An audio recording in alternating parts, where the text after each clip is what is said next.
Morning, स्वागत है आपका मनी 9 पर। मैं हूं मीनू शर्मा और आप देख रहे हैं पर्सनल फाइनेंस से जुड़ी खबरों का ATM मनी मॉर्निंग। तो चलिए इस बुलेटिन में फटाफट करते हैं खबरों की शुरुआत। आज की पहली खबर है उज्ज्वला योजना से जुड़ी हुई। सरकार ने उज्ज्वला योजना के लाभार्थियों के लिए सब्सिडी 200 रुपये प्रति सिलेंडर से बढ़ाकर 300 रुपये करने का ऐलान किया है।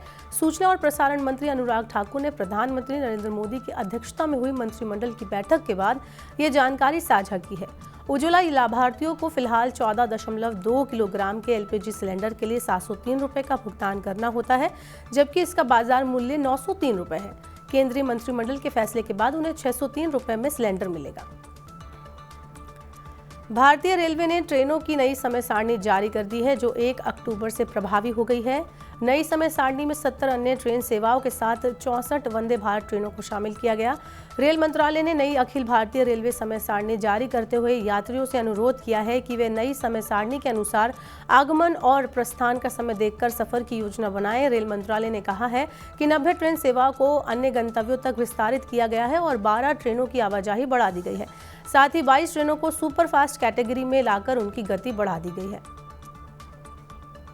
टेक्नोलॉजी सेक्टर में आर्टिफिशियल इंटेलिजेंस यानी AI की वजह से नौकरियां जाने का खतरा बढ़ रहा है। HR फर्म माइकल पेज का कहना है कि टेक्नोलॉजी सेक्टर में फ्रेशर्स जो काम करते हैं उसमें करीब आर्टिफिशियल इंटेलिजेंस की वजह से 20% फ्रेशर्स की जरूरत घट सकती है।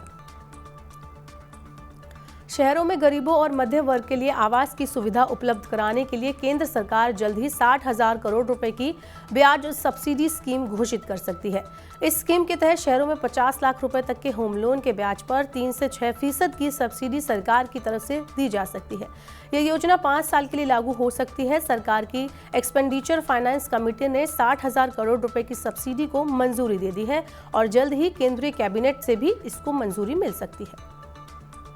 देश में महंगे स्मार्टफोन का बाजार तेजी से बढ़ रहा है। रिपोर्ट के मुताबिक इस साल 1 लाख रुपए से ज्यादा कीमत वाले स्मार्टफोन की बिक्री में 100% की ग्रोथ दर्ज की गई है। महंगे फोन के बाजार में एप्पल और सैमसंग की हिस्सेदारी सबसे ज्यादा है।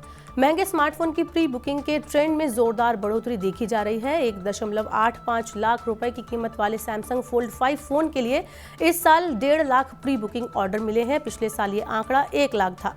छोटे शहरों और कस्बों में फोन खरीदने के लिए आसान EMI विकल्प से भी महंगे फोन की बिक्री में बढ़ोतरी हुई है। ट्विटर के बाद अब मेटा भी अपनी सेवाओं के लिए पैसा वसूलने जा रही है। मेटा ने यूरोप में यूजर्स के लिए नया विकल्प पेश किया है, जिसके तहत यूजर्स अगर बिना विज्ञापन के फेसबुक और इंस्टाग्राम की सेवा का इस्तेमाल करना चाहेंगे तो उन्हें हर महीने $14 का शुल्क चुकाना होगा। इससे पहले ट्विटर, जो अब X हो गया है, उसने दुनिया भर में ब्लू टिक के लिए यूजर से शुल्क वसूलना शुरू कर दिया है। आशंका भी जताई जा रही है कि X अब गैर ब्लू टिक यूजर से भी शुल्क वसूलेगा। भारतीय रिजर्व बैंक ने कहा है कि सरकार के लिए कोर बैंकिंग समाधान ई-कुबेर 31 मार्च 2024 को रविवार के दिन भी चालू रहेगा। आमतौर पर ई-कुबेर सुविधा सरकारी अवकाशों, हर महीने के दूसरे एवं चौथे शनिवार और सभी रविवार के दिन चालू नहीं रहती है। RBI ने एक अधिसूचना में ई-कुबेर को 31 मार्च 2024 को भी चालू रखने की जानकारी देते हुए कहा कि रविवार को होने के बावजूद ये एक कामकाजी दिन होगा। पंजाब के मुख्यमंत्री भगवंत मान ने कहा है कि राज्य सरकार ने पानी की अधिक खपत करने वाली धान फसल की पूसा 44 किस्म की बुआई पर अगले खरीफ सत्र से प्रतिबंध लगाने का फैसला किया है। इसके अलावा उन्होंने किसानों से पराली जलाने की प्रथा को रोकने का भी आग्रह किया।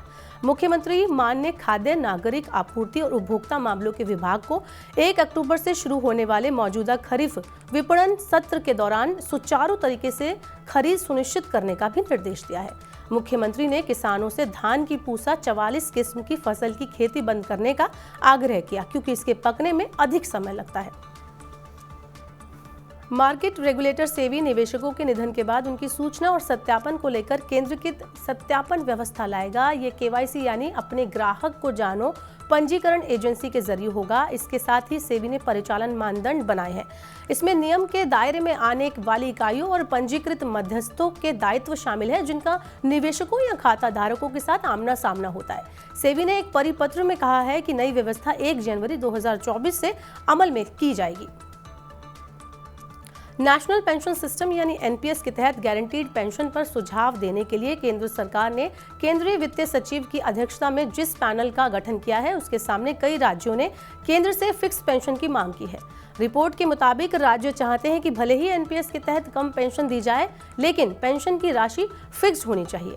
कई राज्यों में पुरानी पेंशन योजना लागू होने के बाद केंद्र सरकार पर एनपीएस के तहत फिक्स्ड पेंशन दिलाने का दबाव बढ़ रहा है।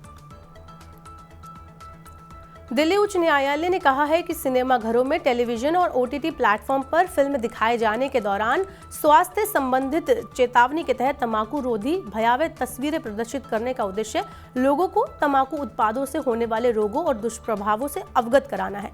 अदालत ने टिप्पणी उस याचिका को खारिज करते हुए की जिसमें सरकार को सिनेमाघरों में टीवी और ओटीटी प्लेटफॉर्म पर फिल्म की स्क्रीनिंग के दौरान तंबाकू रोधी स्वास्थ्य चेतावनी के तहत ग्राफिक या भयावह तस्वीरों को प्रदर्शित करने पर रोक लगाने का निर्देश देने का अनुरोध किया गया था। और आज की आखिरी खबर है कच्चे तेल की बढ़ती कीमतों के बीच।